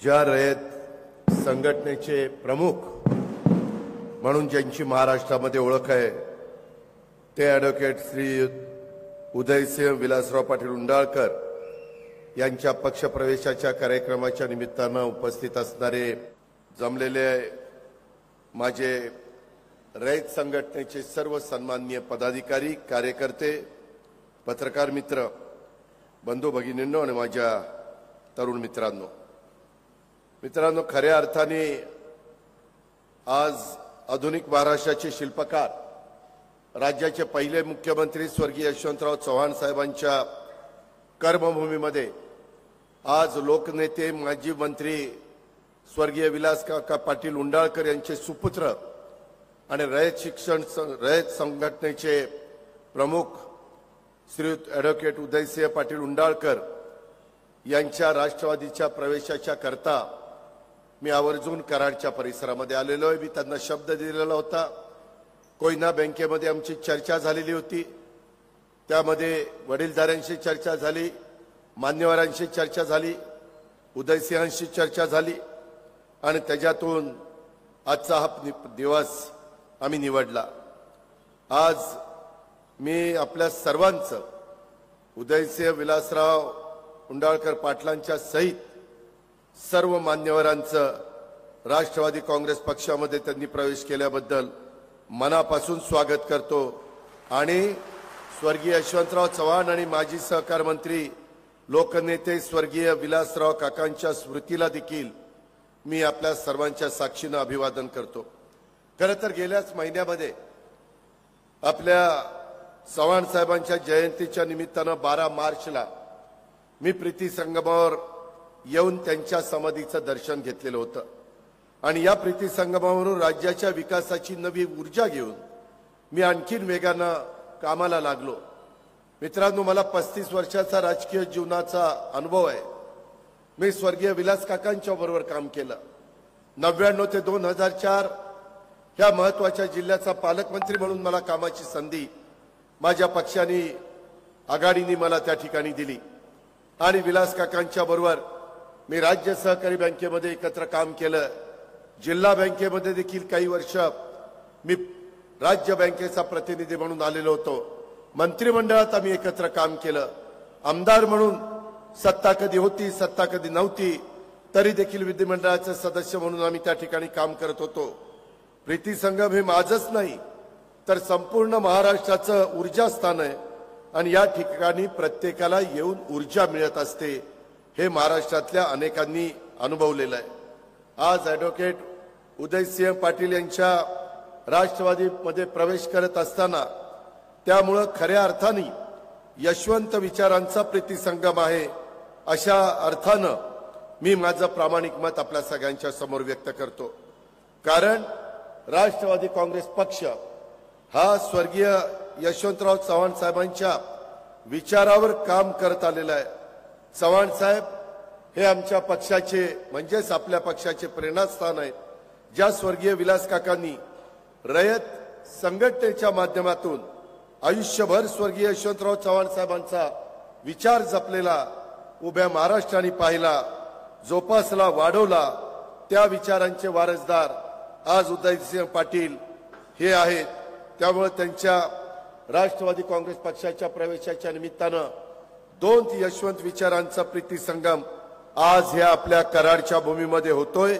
याचा माझ्यासारख्या सर्व स्वर्गीय यशवंतराव चव्हाण साहेबांच्या कार्यकर्त्यांना आनंद आहे. एकंदरीतच हे सगळं काम करत असताना खूप जणांची वेगवेगळी चर्चा चाललेली आहे. काय होणार, कसं होणार. माझ्या आधी इथं बोलत असताना स्वतः उदयसिंह उंडाळकर पाटलांनी काही भूमिका मांडली, इथले काही प्रश्न मांडले. मकरंदाबांनी पण त्यांचा अनुभव आणि पुढे आपली वाटचाल कशी असली पाहिजे ते सांगण्याचा प्रयत्न त्या ठिकाणी केला. तीच गोष्ट बाळासाहेब सोळसकर असतील किंवा इतर माझे सहकारी असतील त्यांनी केला. आज माझं उदयसिंह उंडाळकर पाटलांचं स्वागत करत असताना आणि त्यांच्याबरोबरच्या रयत संघटनेच्या सर्व मान्यवरांचं स्वागत करत असताना त्यांचे आजोबा स्वातंत्र्यवीर दादा उंडाळकर आणि त्यांचे वडील स्वर्गीय विलास काका पाटील उंडाळकर अशा 2 महान व्यक्तींचा वारसा हा श्रीयुत उदयसिंह उंडाळकरांना त्या ठिकाणी लाभलेला आहे. विलास काका यांनी या दक्षिण विधानसभा मतदारसंघाचं माझ्या माहितीप्रमाणे 35 वर्ष प्रतिनिधित्व केलं. मला आठवतंय 2014ला ज्यावेळेस काँग्रेसने पृथ्वीराज बाबांना उमेदवारी देण्याचा निर्णय घेतला, आम्ही एकत्र होतो आघाडीत, परंतु नंतर 4ही पक्ष वेगळे लढले. त्यावेळेस मी विलास काकांना प्रयत्न केला की काका तुम्ही अपक्ष उभे राहू नका, काका तुम्ही आम्ही यशवंतराव चव्हाण साहेबांच्याच विचारधारेने पुढे चाललेलो आहे, सर्व धर्म समभाव हीच आमची भूमिका आहे शिवशाहू फुले आंबेडकरांच्या विचारावरच आम्ही पुढे चाललोय आणि त्यामुळं तुम्ही बरोबर या. परंतु काका म्हणाले नाही अजित मी बरोबर आता येऊ शकत, मी अपक्ष उभा राहतो. नाहीतर त्यावेळेस जर काका राष्ट्रवादी काँग्रेस पक्षाच्या घड्याळावर उभे राहिले असते तर 2014चा निकाल महाराष्ट्राला दक्षिण कराडचा वेगळा पाहायला मिळाला असता. कारण शेवटी पक्षाला मानणारा काही वर्ग असतो, स्वर्गीय यशवंतराव चव्हाण साहेबांच्या विचाराला मानणारा काही वर्ग असतो. आणि आम्ही काम करत असताना जात धर्म पंथ भेदभाव ही भूमिका त्या ठिकाणी आम्हालाही पटत नाही. आणि त्याच्यामुळेच मी महाराष्ट्रात सगळीकडे सांगतो, युगपुरुष छत्रपती शिवाजी महाराज, राजर्षी शाहू महाराज, घटनेचे शिल्पकार डॉक्टर बाबासाहेब आंबेडकर आणि महात्मा ज्योतिराव फुले ह्या महान विभूतींचा वारसा आपल्या महाराष्ट्राला मिळालेला आहे. आपण फार भाग्यवान आहोत. हिंदवी स्वराज्याची स्थापना करत असताना शिवाजी महाराजांनी देखील 18 पगड जाती 12 बलुतेदारांना बरोबर घेऊन हिंदवी स्वराज्याची स्थापना केली. महाराजांनी कधी कुठल्या वेगवेगळ्या जातीचा धर्माचा पंथाचा भाषांचा त्या ठिकाणी विरोध केला नाही. हे पण इतिहासामध्ये बघतो. आज 1999ला राष्ट्रवादी काँग्रेसचा आणि 2014ला देखील भाजपची लाट होती, तरी देखील हा कराड दक्षिण मतदारसंघ हा काँग्रेसचा बालेकिल्ला राहिलेला आपण सगळ्यांनी बघितलंय. एकेकाळी विलास काका उंडाळकर यांचं सातारा जिल्ह्यावर दीर्घकाळ एक हाती वर्चस्व हे आपण पाहिलेलं आहे, राहिलेलं आहे. त्यांच्या कडक शिस्तीमुळं आपली सातारा जिल्हा मध्यवर्ती सहकारी बँक, नाबार्डनं तर अनेक पुरस्कार आपल्या बँकेला दिले. आज पण नितीन त्या बँकेचा चेअरमन आहे. आणि त्या बँक यंदा देशात जेवढ्या जिल्हा मध्यवर्ती सहकारी बँक आहेत कराडकरांनो, त्यामध्ये सर्वात जास्त जर देशात कुठली जिल्हा मध्यवर्ती सहकारी बँक नफा कमवणारी आहे तर ती तुमची विलास काकांच्या नेतृत्वाखाली वाढलेली, विलास काकांच्या दूरच्या दृष्टीतनं त्याला शिस्त लावलेली ही सातारा जिल्हा मध्यवर्ती सहकारी बँक आज देशात पहिल्या क्रमांकाची बँक आहे. आणि त्याच्यामध्ये नेहमीच सामान्य कार्यकर्त्यांना सन्मान वाढून सहकारातून राजकारण हे स्वर्गीय विलास काकांनी केलं. तोच वारसा आता उदयसिंह उंडाळकर पाटील यांना पुढे चालवायचा आहे. आपल्या परिसरामध्ये छत्रपती शिवाजी महाराज यांच्या खांद्याला खांदा लावून लढणारे हंबीरराव मोहिते किंवा स्वातंत्र्याच्या काळामध्ये स्वातंत्र्य चळवळीमध्ये झटणारे अनेक स्वातंत्र्य सेनानी ह्या भूमीने दिले, ह्या सातारा जिल्ह्याने दिले. क्रांतिसिंह नाना पाटील त्यांनी शेतकरी आणि कामगारांच्या समस्यांवर आवाज उठवण्याचं काम केलं. ब्रिटिश सरकारच्या विरोधामध्ये आंदोलन केलं. आधुनिक महाराष्ट्राचे शिल्पकार. उद्याच्या 1 मेला 65 वर्ष होणार आहेत आपल्या महाराष्ट्राची निर्मिती होऊन. त्या स्वर्गीय यशवंतराव चव्हाण साहेब हे मोठे राजकारणी उपपंतप्रधान पदापर्यंत पोहोचले. गृहमंत्री, अर्थमंत्री, परराष्ट्र मंत्री अशी अनेक पदं त्या ठिकाणी त्यांनी भूषवली. आणि स्वातंत्र्य सेनानी ते होते. त्यांनी शालेय जीवनामध्ये 18 महिन्यांची शिक्षा भोगलेली आपण पाहिली. त्यांनी आपल्या कार्यामुळं महाराष्ट्राच्या जडणघडणीत महत्वाचं योगदान दिलं. त्यांची ही भूमी आहे. हौसाभाई पाटील, क्रांतिसिंह नाना पाटलांची कन्या, त्यांनी स्वातंत्र्य लढ्यामध्ये महत्वाचं योगदान दिलं. त्यांची भूमी आहे. स्वातंत्र्यवीर दादा उंडाळकर पाटलांची ही भूमी आहे. अशा अनेक युवकांनी त्या काळामध्ये, महिलांनी स्वातंत्र्य लढ्यामध्ये सक्रिय सहभाग त्या ठिकाणी घेतलेला होता. अशा थोर व्यक्तींची भूमी आहे. आणि त्यामुळं यांचा वारसा आपल्याला पुढे चालवायचा. मी आपल्याला सगळ्यांना सांगू इच्छितो की बऱ्याच जणांनी माझ्या स्वभावाच्या बद्दल मी शब्दाचा पक्का आहे म्हणून त्या ठिकाणी उल्लेख केला. परंतु मी आज देखील सांगतो मित्रांनो, या ज्या ठिकाणी कार्यक्रम होतोय त्या मार्केट कमिटीमध्ये कार्यक्रम होत असताना मी कराडकरांना, साताराकरांना आणि महाराष्ट्रातल्या जनतेला सांगू इच्छितो की उदयसिंह उंडाळकर पाटलांनी जो निर्णय घेतलेला आहे, कधी ते आणि त्यांच्या कोणत्याही वरिष्ठांना, कार्यकर्त्यांना, तुम्हा सहकाऱ्यांना असं कधी मनामध्ये येणार नाही की आपण आगीतनं उठलोय आणि फुफुट्यात पडलोय. अख्खी महाराष्ट्र राज्याची ताकद मी त्या ठिकाणी तुमच्या पाठीशी उभी करण्याच्या करता माझं सर्वस्व त्या ठिकाणी पणाला लावीन। आज देखील जे काही तुम्ही इथं सांगितलं की कृष्णा नदीवर मोठ्या पुलाच्या बांधकामाकरता काही निधी इथं पाहिजे, मी 7,20,00,000 कोटीचा अर्थसंकल्प राज्याला दिलेला आहे आणि इथं 4 कोटी रुपयाची रक्कम आहे। वाकुर्डे उपसा सिंचन योजना आवर्तन नियमित सोडण्याच्या बद्दलची मागणी तुमचे नेते रयत संघटनेचे प्रमुख उदयसिंह उंडाळकर पाटलांनी केली। त्याच्यामध्ये देखील आपल्या दक्षिण मान खोऱ्यामध्ये विविध विभागाच्या योजनेतनं जे काही 6,867 हेक्टर हे एकत्रित पाणी साठा ते क्षेत्र भिजलं पाहिजे। वारणा धरणातून आपल्याला अर्धा TMC पाणी त्या ठिकाणी मंजूर आहे आणि या वाकुर्डे योजनेत वंचित भागाला पाईपलाईनद्वारे पाणी मिळण्याच्या करता सर्वेचं काम सुरू आहे। या बाबतीचा देखील अंतिम आराखडा आल्यानंतर त्याला लागणारा निधी आणि त्याकरता करावी लागणारी कामं आणि वाकुर्डे योजनेतून दक्षिण बाण नदीमध्ये पाणी आणण्याचं काम स्वर्गीय विलास काका पाटील उंडाळकर यांच्या मार्गदर्शनाखाली झालेलं आहे। कारण त्यावेळेस मी जलसंपदा खात्याचा मंत्री होतो। विलास काका मला सांगत होते, अजित मला बाकीचं काही माहित नाही, वारणेचं पाणी वाकुर्डे उपसा सिंचन योजनेतनं चांदोली धरणातनं इकडं आलं पाहिजे, माझ्या त्या भागाला पाणी मिळालं पाहिजे। ज्या जनतेने मला प्रेम दिलं, ज्या जनतेने मला अतोनात त्या ठिकाणी पाठिंबा दिला, त्या जनतेला मला त्यांच्या शेतामध्ये पाणी आणून दाखवायचंय, अशा प्रकारचं स्वप्न स्वर्गीय विलास काकांनी उराशी बाळगलेलं होतं।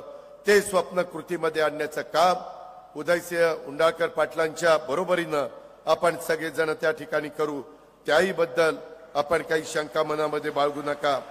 मृदू आणि जलसंधारण विभागाच्या योजनेच्या करता देखील मान खोऱ्यातील तिथं मग जिंती असेल, सवादे असेल, तुळसण असेल, येळगाव असेल, येणपे असेल, माटेकरवाडी असेल, या पाझर तलावाच्या काही दुरुस्त्या आणि अनेक वर्षापासून डोंगराळ भागात गोटेवाडी, पवारवाडी, नांदगाव, वानरवाडी, तारुक, ओंडोशी बाजार तलावाचं काम अपूर्ण आहे। ही कामं मंजूर करण्याच्या करता त्या ठिकाणी निधी पाहिजे।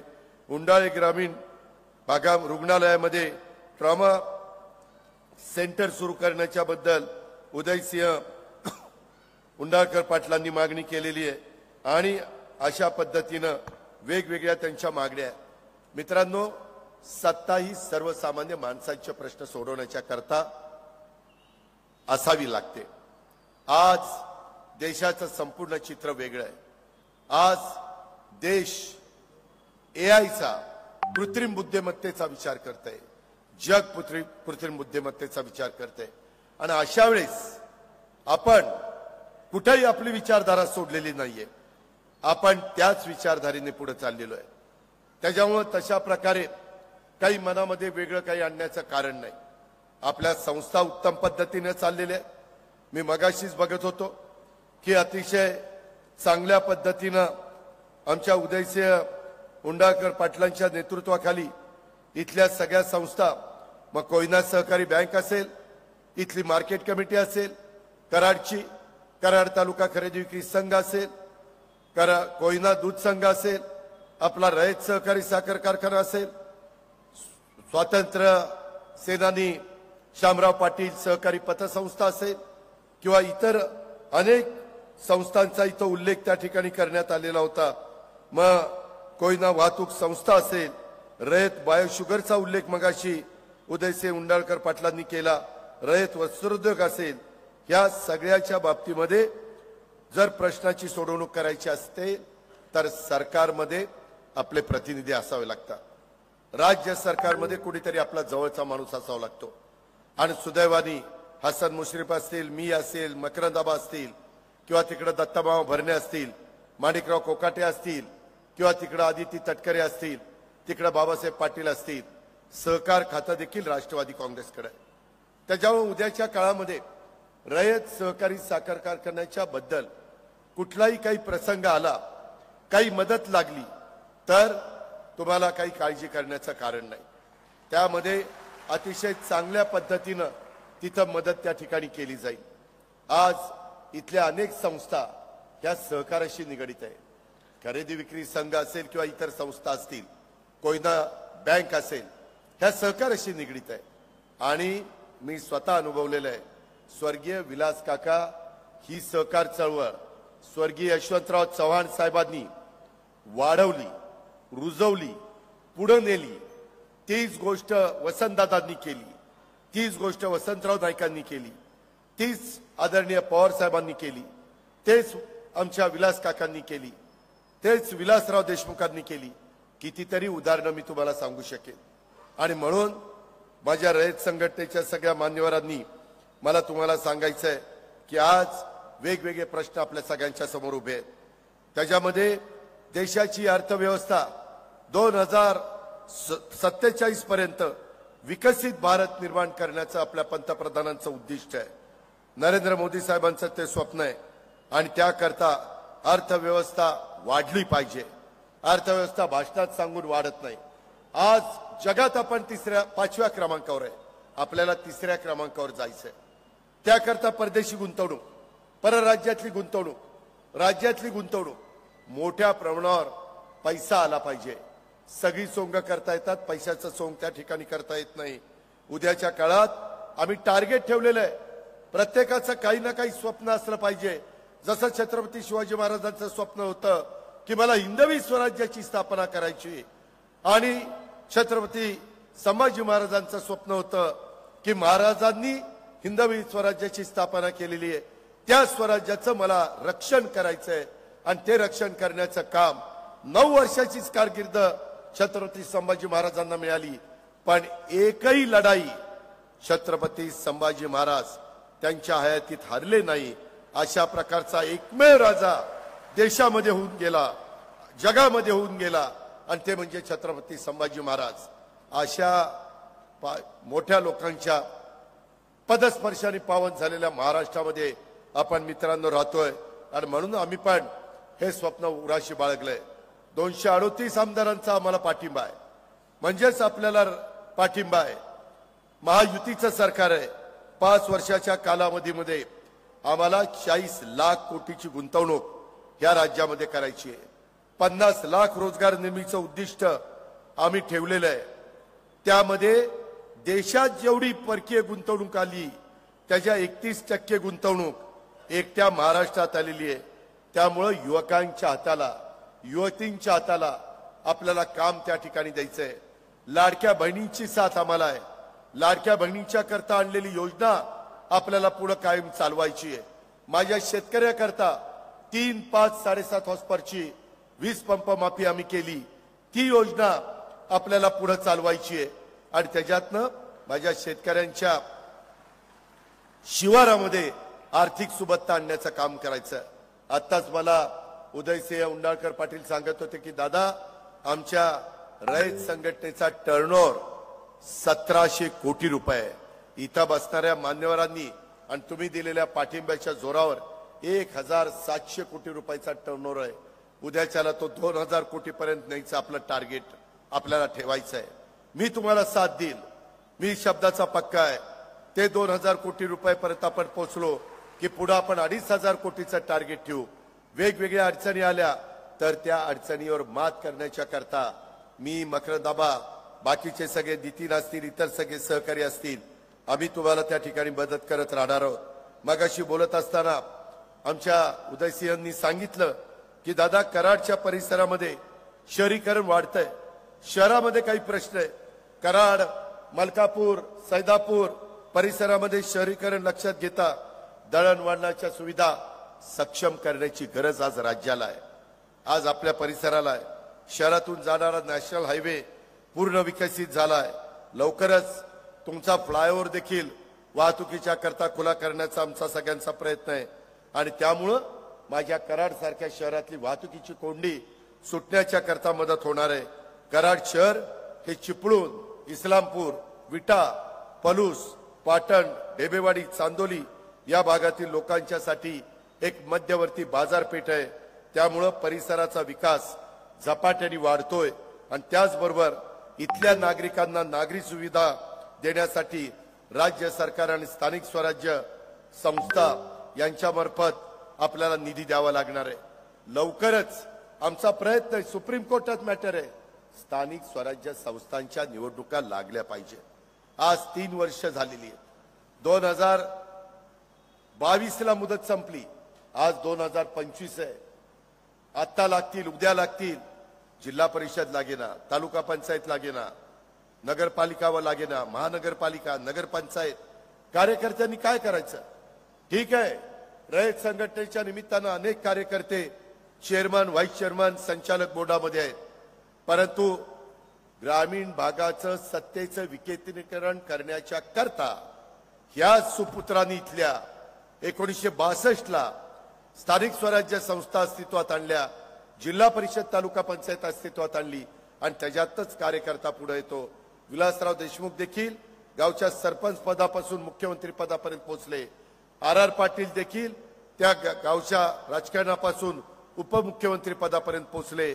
ते एक महत्वाचं माध्यम आहे आणि म्हणून तिथेही आपल्याला राष्ट्रवादी काँग्रेस पक्षाच्या विचाराचे जास्तीत जास्त तरुण मुलं, आया बहिणी आणि पुरुष मंडळी निवडून आणण्याचं काम करायचं आहे. सभासद नोंदणीचा कार्यक्रम चाललेला आहे, तो कार्यक्रम आपल्याला चांगल्या पद्धतीने राबवायचा आहे. मी बाळासाहेब सोळसकर, नितीन पाटील, मकरंद आबा या सगळ्यांना सांगितलेलं आहे की जिल्हा पिंजून काढा. एकेकाळी राष्ट्रवादीचा हा बालेकिल्ला होता. सातत्याने जिल्हा परिषद ही राष्ट्रवादीच्या ताब्यामध्ये होती. इथल्या संस्था विलास काकांनी कधी बाजूला जाऊन दिल्या नाही. आता विलास काकांचा वारसदार यांनी आपल्या सगळ्यांच्या बरोबर काम करण्याचा निर्णय घेतला. आपण सगळेजण मिळून उत्तम पद्धतीचं विलास काकांचं जसं काम असायचं तशा पद्धतीनं आपण राज्याला हे देखील काम त्या ठिकाणी करून दाखवू. हे पण मला आपल्याला सगळ्यांना सांगायचं आहे. ॲडव्होकेट उदयसिंह उंडाळकर पाटलांनी त्यांना त्यांचे आजोबा हे दादासाहेब स्वातंत्र्य सेनानी उंडाळकर यांचा मोठा वारसा लाभलेला आहे. चले जावच्या आंदोलनामध्ये दादासाहेब उंडाळकरांनी कराडमधील मोर्चाचं नेतृत्व केलेलं जुन्या लोकांना आठवत असेल. स्वर्गीय दादासाहेब उंडाळकरांचे सुपुत्र लोकनेते विलास काकांनी देखील आयुष्यभर तोच वारसा समर्थपणे पुढे नेला आणि आता उदयसिंह पाटील आपल्याला पण तिसऱ्या पिढीमध्ये तोच वारसा पुढे त्या ठिकाणी न्यायचा आहे. त्याच्यातून विलास काकांनी जसं डोंगरी, दुर्गम, बहुजन, वंचित समाजाला रयत संघटनेच्या माध्यमातून विकासाच्या मुख्य प्रवाहामध्ये आणण्याचं काम शेवटपर्यंत केलं.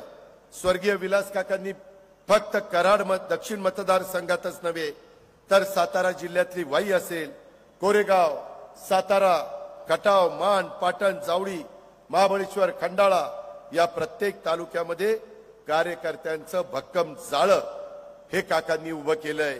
आजही सातारा जिल्ह्यातल्या प्रत्येक तालुक्यात स्वर्गीय विलास काकांना मानणारा मोठा वर्ग आपल्याला पाहायला मिळतोय.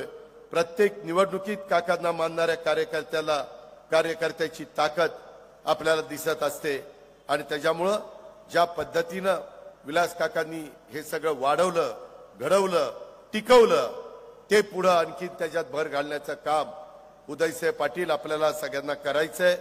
आज सातारा जिल्हा मध्यवर्ती सहकारी बँकेच्या माध्यमातून जिल्ह्याच्या विकासात मोलाचं योगदान विलास काकांनी दिलेलं आहे आणि त्यांना त्या कामामध्ये माजी स्वर्गीय खासदार लक्ष्मणराव तात्यांची समर्थ साथ मिळालेली आहे.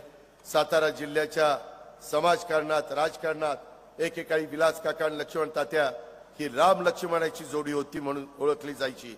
स्वर्गीय यशवंतराव चव्हाण साहेब आणि देशभक्त आबासाहेब वीर यांच्या मार्गदर्शनावर, त्यांच्या विचारावर काम करणारी हे दोघे नेते होते. आता काका तात्या अनेक वर्ष हातात हात घालून जिल्ह्याच्या विकासाचं काम त्यांनी केलं. त्यांच्यात असणारा हा मैत्रीचा धागा त्यांच्या पुढील पिढीनं देखील म्हणजेच मकरंद आबांनी, म्हणजेच नितीन काकांनी आणि ॲडव्होकेट उदयसिंह पाटलांनी यांना पुढे न्यायचा आहे. तो त्यांनी न्यावा, तो त्यांनी जपावा आणि त्या जिल्ह्याचा विकास साधावा. ह्याच्यामध्ये मला आनंद आहे की मकरंद आबांनी ॲडव्होकेट उदयसिंह पाटलांना राष्ट्रवादीत म्हणजेच यशवंत विचाराच्या मुख्य प्रवाहात येण्याची साथ घातली. त्याला उदयसिंह पाटलांनी देखील उत्तम प्रकारचा प्रतिसाद दिला. कोणती अट शर्त नाही, स्वार्थ न दाखवता ते आज राष्ट्रवादीच्या परिवारामध्ये सामील झालेले आहेत. मी या निमित्ताने एकच सांगतो, मी त्यांना राष्ट्रवादीमध्ये अतिशय मान सन्मान देण्याचं काम करीन. तुम्हाला आजचा दिवस आठवेल. मी योग्य पद्धतीचा त्यांचा सन्मान हा देखील त्या ठिकाणी ठेवील. त्याबद्दल हा माझा तुम्हाला शब्द आहे. मी कधी शब्द बदलणारा माणूस नाहीये. आणि ह्या पद्धतीनं अतिशय चांगल्या पद्धतीनं आपण सगळेजण मिळून त्या ठिकाणी काम करूया. त्यांना, त्यांच्या सहकार्यांना आपल्या स्वर्गीय विलास काकांच्या विचाराचं आणि विकासाचं राजकारण, समाजकारण हे आपल्याला पुढे न्यायचं आहे. जसं राज्याच्या राजकारणात काही थोड्या नेत्यांचा दबदबा होता, त्याच्यामध्ये कराडकरांनो स्वर्गीय विलास काकांचं नाव नक्कीच घ्यावं लागेल. विधानसभेच्या सभेत देखील विलास काकांना मान होता. आम्ही बघायचो. मी पण 8 वेळा आमदार झालेला माणूस आहे. आणि विलास काका बोलायला उठले तर सभागृह त्या ठिकाणी शांत व्हायचं. मंत्रिमंडळात काकांच्या शब्दाला वजन असलेलं मी स्वतः पाहिलेलं आहे. कारण सर्वसामान्यांच्या कामाची तळमळ असणारा हा नेता होता. वेळ प्रसंगी मंत्र्यालाच काय, मी मंत्रिमंडळात त्यांच्याबरोबर काम करत असताना मुख्यमंत्र्यांना देखील जाब विचारण्याचं धाडस हे विलास काकांच्या मध्ये मी पाहिलंय. कारण काय त्यामागे स्वच्छ चारित्र्य आणि सर्वसामान्यांच्या विषयी असणारी तळमळ आणि प्रामाणिकपणा हा त्या बाबतीमध्ये विलास काकांच्या पाठीशी होता. विलास काकांच्यावर कधी भ्रष्टाचाराचे शिंतोडे उडाले नाही.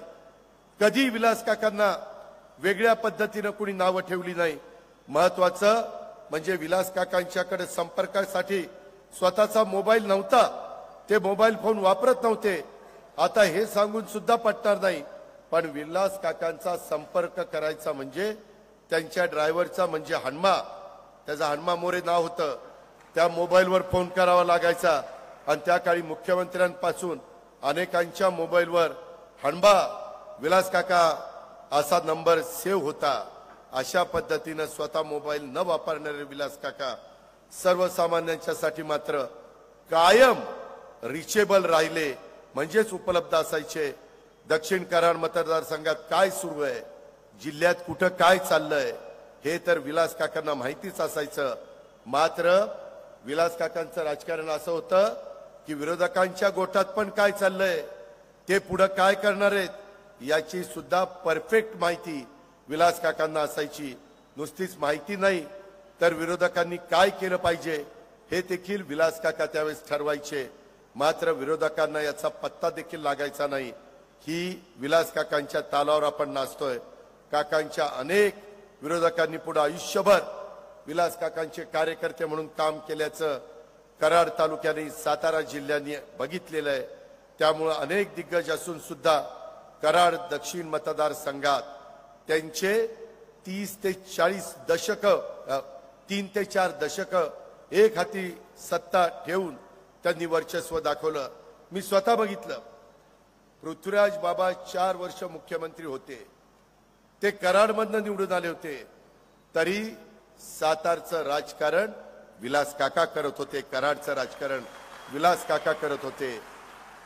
माणसातला माणूस असला तर नेता काय करू शकतो हे विलास काकांनी उभ्या महाराष्ट्राला त्या काळामध्ये दाखवलेलं होतं. काकांची सर्वसामान्य माणसांची असणारी अटॅचमेंट एवढी जबरदस्त होती की प्रत्येक गावामध्ये फक्त पदाधिकाऱ्यांचीच नव्हती तर कार्यकर्त्यांची नावं सुद्धा काकांची तोंडपाठ होती. अनेक वेळा कार्यकर्त्यांच्या घरी काका जेवायला जायचे. तेच त्यांचं जनसंपर्काचं खरं साधन होतं. मतदारसंघात कोणत्याही सामान्य माणसाला काकांना भेटता यायचं, त्यांच्याशी संवाद साधता यायचा. त्यासाठी कोणत्याही मध्यस्थाची गरज नव्हती, पुढाऱ्याची गरज नव्हती. काकांचं कुटुंब जरी साताऱ्यामध्ये राहिलं होतं तरी बरेच वेळा काकांचा मुक्काम कराडच्या बाजार समितीत असायचा. एका साध्या खोलीत कॉट आणि गादी, टेबल खुर्ची आणि पाण्याचा तांबा, इतकं साधं राहणीमान हे काकांचं होतं. इतका साधा नेता परत या भागामध्ये होणं नाही, हे पण आपण सगळ्यांनी लक्षामध्ये ठेवलं पाहिजे. राज्याचे माजी मुख्यमंत्री, मला आठवत आहे 1995ला विलासराव देशमुख यांचे आणि विलास काकांची खास मैत्री. विलास काका विलासराव देशमुख आणि अनंतराव थोपटे तिघांचं त्रिकूट असायचं. विलासराव देशमुख मला वाटतं 95ला पराभूत झाले, 40,000 मतांनी पराभूत झाले. आणि जेव्हा ते पराभूत झाले त्यावेळेस त्यांचा तो बॅड पॅच होता. ते विलास काकांकडे इथल्या कराडच्या बाजार समितीमध्ये काही काळ मुक्कामाला होते. जुन्या लोकांना आठवत असेल. त्यानंतर ते राज्याचे मुख्यमंत्री झाले. त्यामुळं हा परिसर म्हणजे ऊर्जेचं केंद्र आहे. स्वर्गीय विलास काकांचे अनेक किस्से सांगता येतील.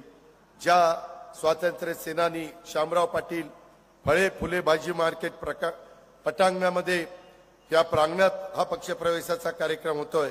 या परिसरात स्वर्गीय विलास काकांच्या कामाची छाप आहे. एका अर्थाने या परिसरात विलास काकांची छत्रछाया त्या ठिकाणी आहे. त्यामुळे त्यांच्या छत्रछायेत हा पक्षप्रवेशाचा कार्यक्रम होतो याचा पण समाधान माझ्यासारख्या राष्ट्रवादीच्या कार्यकर्त्याला आहे. आणि म्हणून मित्रांनो, तुम्ही काही काळजी करू नका. कुठल्याही परिस्थितीमध्ये खूप काही आम्हाला महाराष्ट्राच्या बद्दल करायचंय. त्याच्यामध्ये नवीन नवीन आव्हानं आम्ही डोळ्यासमोर ठेवली. मी कधी माझ्या राजकीय जीवनामध्ये काम करत असताना कोणाला वाऱ्यावर सोडलेलं नाहीये. मला जे पटतं, जे योग्य वाटतं ते अगदी मनापासून मी करण्याचा प्रयत्न करतो. एकदा घेतलेल्या निर्णयापासून मी कधी बाजूला हटत नाही. कोणत्याही परिस्थितीत कुणालाही कधी वाऱ्यावर सोडत नाही. त्यामुळे राज्यातले अनेक लोक माझ्यासोबत आहेत, माझ्यावर विश्वास ठेवतात. राष्ट्रवादी काँग्रेस पार्टी देखील या पुढच्या काळात सर्व जाती, धर्म, पंथ, प्रांत, भाषांच्या नागरिकांना सोबत घेऊन विकासाच्या वाटेवर चालत राहील. हेच उदयसिंह उंडाळकर पाटील तुमचं सगळ्यांचं म्हणणं आहे. राज्यात कुणावर अन्याय होणार नाही. माझा मागासवर्गीय, आदिवासी, अल्पसंख्याक अशा सर्व जाती धर्माच्या बांधवांच्या हक्काचं रक्षण आम्ही त्या ठिकाणी करणार आहोत. मर्यादा समाजात मान, सन्मान, आदर, संरक्षण, सुरक्षितता मिळेल यासाठी राष्ट्रवादी काँग्रेस पक्ष कटिबद्ध आहे. आणि राज्यात सत्ताकारण समाजकारणाच्या कोणत्याही भूमिकेत असलो तरी महाराष्ट्राचा विकास हाच राष्ट्रवादी काँग्रेस पक्षाचा अजेंडा आहे. शेतकरी, कष्टकरी, सर्वसामान्य जनतेसाठी तळमळीनं काम करत राहणारा राष्ट्रवादी काँग्रेस पक्ष आहे. आणि त्यामुळं आज अतिशय योग्य निर्णय तुम्ही घेतलेला आहे. मलाही माझ्या भागातल्या सगळ्या संस्था, माझी पुणे जिल्हा बँक बघा, माझ्या भागातले साखर कारखाने बघा, माझा खरेदी विक्री संघ बघा, दूध संघ बघा, मार्केट कमिटी बघा, माझ्या बारामती बँक बघा, माझ्या सगळ्या संस्था विलास काका ज्या पद्धतीने संस्था चालवायच्या त्याच पद्धतीने मी देखील संस्था चालवणारा एक कार्यकर्ता आहे. मला चुकीचं अजिबात आवडत नाही, खोटं अजिबात खपत नाही. स्वच्छ कारभार, पारदर्शक कारभार हा आपण केला पाहिजे. आणि नेमकं महाराष्ट्रात सातारा जिल्ह्यात ह्या रयत संघटनेचं ह्याच पद्धतीनं काम चाललेलं आहे. स्वर्गीय विलास काका आपल्याला सगळ्यांना सोडून गेले. काळाच्या नियतीच्या पुढे तुमचं माझं काही चालत नाही, पण त्यांचा वारसा पुढे घेऊन जाण्याचं काम आज उदयसिंह त्या ठिकाणी उंडाळकर पाटील करतायत. आणि त्याच्यामुळं आज मला समाधान आहे की त्यांनी चांगला निर्णय घेतला. दादाराम ज्योतिराव गोडसे अण्णा हे तर आज 90 पार केलेले आहेत, पण त्यांनी पण राष्ट्रवादी काँग्रेस पक्षामध्ये यायचा निर्णय घेतला. आमचे रामचंद्र पांडुरंग लावण पाटील उर्फ दादा खातगुण ग्रामपंचायतीचं प्रदीर्घ सरपंच राहिले. हिंदू मुस्लिम ऐक्याचं प्रतीक असलेले खातगुण येथे पीर राजे बागसवार दर्गा कमिटीचे विश्वस्त माजी आमदार स्वर्गीय भाऊसाहेब गुदगे यांचे 4 टर्म्सने त्यांना साथ देणारे गुदगे यांचे अत्यंत जवळचे सल्लागार आणि मार्गदर्शक. खातगुण व पुसेगाव परिसरात एक चारित्र्य संपन्न अशा प्रकारचं आदर्श व्यक्तिमत्व हे आपल्या लावण पाटील दादांचं आहे. आता सध्या सातारा, सांगली, सोलापूर जिल्ह्याच्या सीमेवर राजेवाडी तालुका आटपाडी जिल्हा सांगली येथे सद्गुरू श्री श्री सहकारी साखर कारखान्याचे ते व्हाईस चेअरमन आहेत. असे फार मोठी मोठी लोक, अतिशय समाजामध्ये मान, सन्मान, प्रतिष्ठा असणारी लोक आज रयत संघटनेच्या माध्यमातून आमचे तरुण सहकारी ॲडव्होकेट उदयसिंह पाटील उंडाळकरांच्या बरोबर आज आपण सगळेजण राष्ट्रवादी काँग्रेस पक्षामध्ये आलेला आहे. त्या गोष्टीचा मला मनस्वी समाधान झालेलं आहे. मी आपल्याला सगळ्यांना सांगू इच्छितो की सामान्य जनतेसाठी राष्ट्रवादी काँग्रेस पक्षाच्या वाढीसाठी झटणाऱ्या प्रत्येक पदाधिकाऱ्याला कार्यकर्त्याला आमच्याकडनं बळ दिलं जाईल यात कोणतीच शंका नाही। त्यामुळे प्रत्येक पदाधिकाऱ्यांनी कार्यकर्त्यांनी पक्षवाढीच्यासाठी प्रामाणिकपणे प्रयत्न केले पाहिजे। नव्या दमाच्या प्रामाणिक कार्यकर्त्याच्या पाठीशी राष्ट्रवादी काँग्रेस पक्षाची सर्व शक्ती उभी केली जाईल हे पण मी आपल्याला सगळ्यांना सांगतो। राष्ट्रवादी काँग्रेस पक्ष महाराष्ट्राच्या मातीशी माणसांशी नातं सांगणारा राज्यातल्या जनतेशी नाळ जोडलेला पक्ष आहे।